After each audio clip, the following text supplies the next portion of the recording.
Pues gracias por esta entrevista. Rector, también muchísimas gracias a ambos que estuvieron también como panelistas en uno de los rubros importantísimos y una ruta a seguir.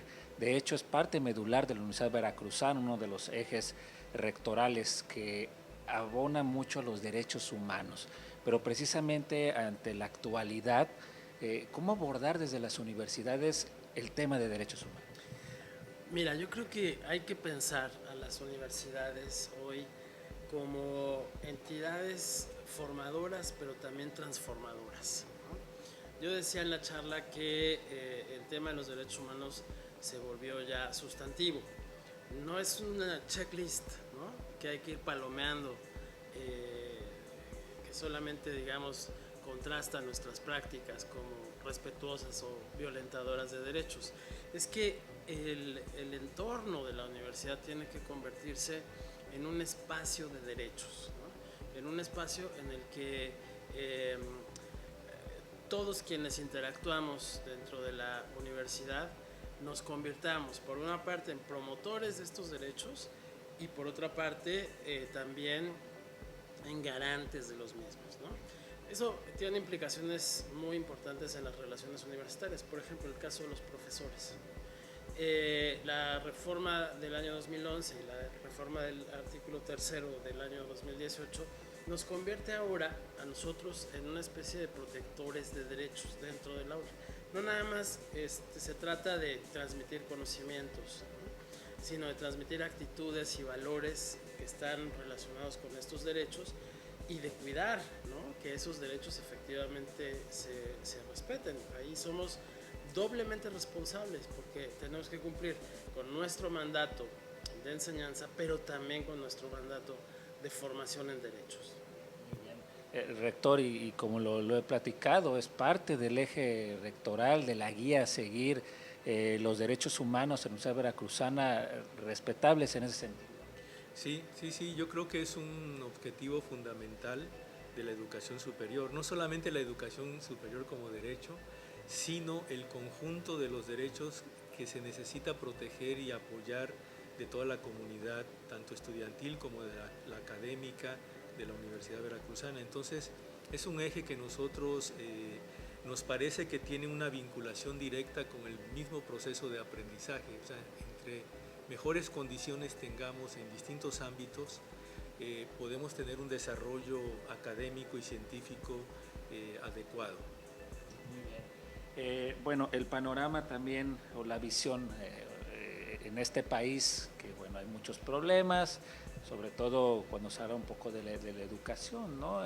Pero sin embargo ahí están las instituciones, ahí están las universidades. ¿Cuál es el panorama desde la NUES precisamente en ese sentido de la situación del país en la educación? Eh, Mira, tengo la impresión, lo platicaba con el señor rector, de que se está dando un cambio importante, un cambio generacional en las y los rectores, las y los titulares en general de las IES, que seguramente implica no solamente una renovación de quienes estamos al frente de estas instituciones, sino una comprensión distinta, ¿no?, de lo que hoy significa la Ley General de Educación Superior y las conexiones que esta ley tiene con otros artículos de la propia Constitución, no solo con el tercero, pero con aquello que los ministros han llamado en nuestro país el parámetro de regularidad constitucional, ¿no?, que está formado por todos los pactos internacionales que tienen que ver con los derechos humanos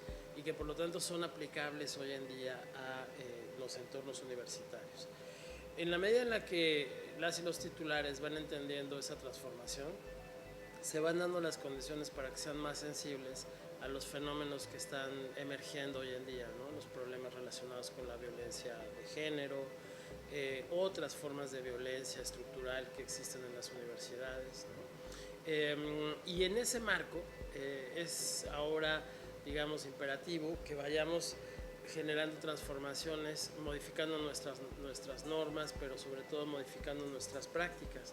Eso nos va a exigir, además de tener habilidades de administración y los conocimientos de nuestras propias profesiones, nos va a exigir también tener que entrarle a estos temas de derechos humanos para poderlos transmitir. Bien, y es que, rector, las desigualdades tienen que ser, un camino que hay que ir erradicando, y la veracruzana lo hace con esfuerzo y con programas incluso. Sí, estamos muy claros nosotros del contexto en el que estamos, el papel fundamental de la universidad, y en ese sentido estamos muy atentos a las diversas posibilidades con las que la universidad puede responder ante su propia comunidad y ante todos los actores sociales de la sociedad veracruzana.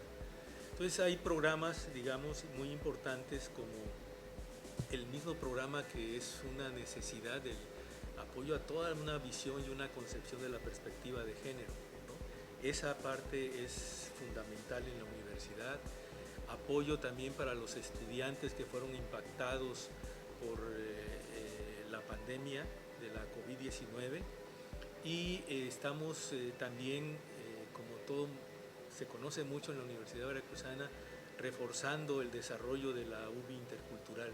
Tenemos así una serie de programas importantes que nos permite ir disminuyendo las brechas de desigualdad, primero entre la propia comunidad estudiantil y después apoyar también en ese sentido los proyectos importantísimos del Estado para disminuir esta desigualdad.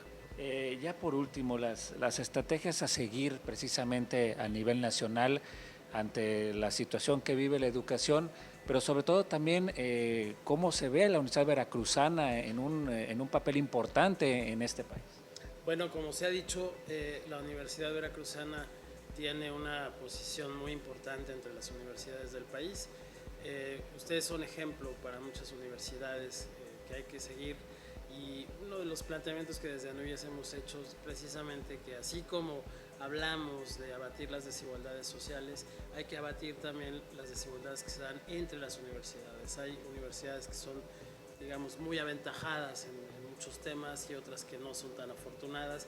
Bueno, estas que tienen ventajas importantes tienen que ayudarnos a que las otras vayan creciendo, ¿no? Poco a poco, en un crecimiento sostenido en el que este modelo de colaboración del que hablamos en la conferencia se materialice, ¿no? Y en lugar de competir entre las universidades, lo que queremos es buscar cómo nos complementamos, ¿no? Siempre hay algo que aprender de las universidades hermanas, ¿no? Y que regionalizar ayudará mucho precisamente a solventar algunas problemáticas en común, y la Universidad Veracruzana pues ha estado muy en boca de eso, ayudando, o mejor dicho, vinculándose con otras academias. Sí, además nuestra propia estructura de la universidad, que esa es una ventaja, es una universidad descentralizada, ¿no? Tenemos 5 campus en el estado, y eso permite muchas actividades. Estamos también insistiendo en el proceso claramente de descentralización, seguirlo intensificando, porque eso nos permite a los vicerrectores y a las vicerrectoras tomar decisiones más autónomas en sus propias regiones, y también mayor capacidad de atención a la comunidad estudiantil y de vinculación con la sociedad a nivel regional. Muy bien, pues muchas gracias, muy amable. Doctor, bienvenido y muchas gracias.